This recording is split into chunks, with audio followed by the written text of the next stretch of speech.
പോകുന്നത്. അപ്പോൾ നേരെ പാരഡൈസ് ഫാമിന്റെ കാഴ്ചകളുണ്ട്. ഈ ഒരു വീഡിയോയിലൂടെ എൻറ്റയർ പാരഡൈസ് ഫാം ഞാൻ നിങ്ങൾക്ക് കാണിച്ചു തരുന്നതായിരിക്കും.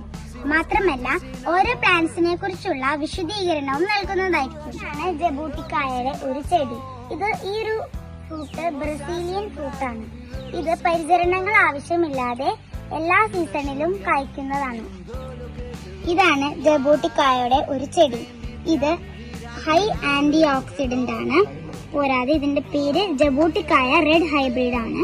ഇത് നമുക്ക് പഴുത്തതാണ്. ഇതാണ് എന്റെ കയ്യിലുള്ള ജബൂട്ടിക്കായ. ഇതാണ് ഞാൻ പറഞ്ഞ കലാപാതിയുടെ ഒരു മാവ്. ഇതിൽ കാഴ്ച നിൽക്കുന്ന ഒരു മാങ്ങയും ഉണ്ട്. ഇതാണ് ബഡ് ചെയ്ത ഒരു കുടംപുളി. ഇത് ഒരു വർഷത്തിൽ തന്നെ പൂവിടുകയും കായ്ക്കുകയും ചെയ്യും. ഇതാണ് ഗ്രോത്ത് നടന്നുകൊണ്ടിരിക്കുന്ന ഒരു കുടംപുളി. കാറ്റുമൺ മാവ്. ഇത് ഉണ്ടായിക്കൊണ്ടിരിക്കുന്ന കാറ്റുമൺ മാങ്ങയാണ്. ഇത് ഉണ്ടായിക്കഴിഞ്ഞ ഒരു കാറ്റുമൺ മാങ്ങയാണ്.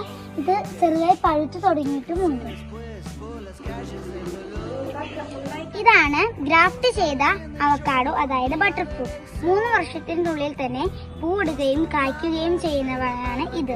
Thailand pink guava. ഇതൊരു തായ് ഫ്രൂട്ടാണ്. ഇത് 3 വർഷത്തിനുള്ളിൽ കായ്ക്കുന്നതുമാണ്.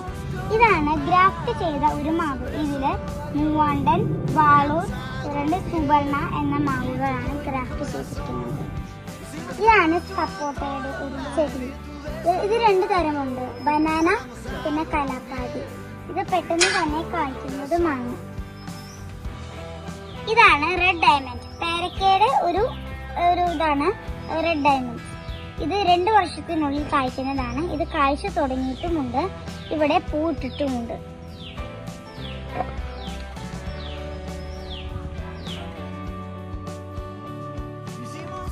ഇത് 3 വർഷത്തിൽ ഉണ്ടാകുന്നതാണ്. ഇത് ഉണ്ടാവാറായിട്ടൊന്നും തുടങ്ങിയിട്ടില്ല. ഇതാണ് കടപ്ലാവ്, അതായത് ശീമച്ചക്ക. ഇതാണ് മാംഗോസ്റ്റിൻ എന്ന മാവ്. ഇത് 3 വർഷം ആയതാണ്. 4 വർഷം കൂടി കഴിഞ്ഞാൽ ഇത് കായ്ക്കുന്നതുമാണ്.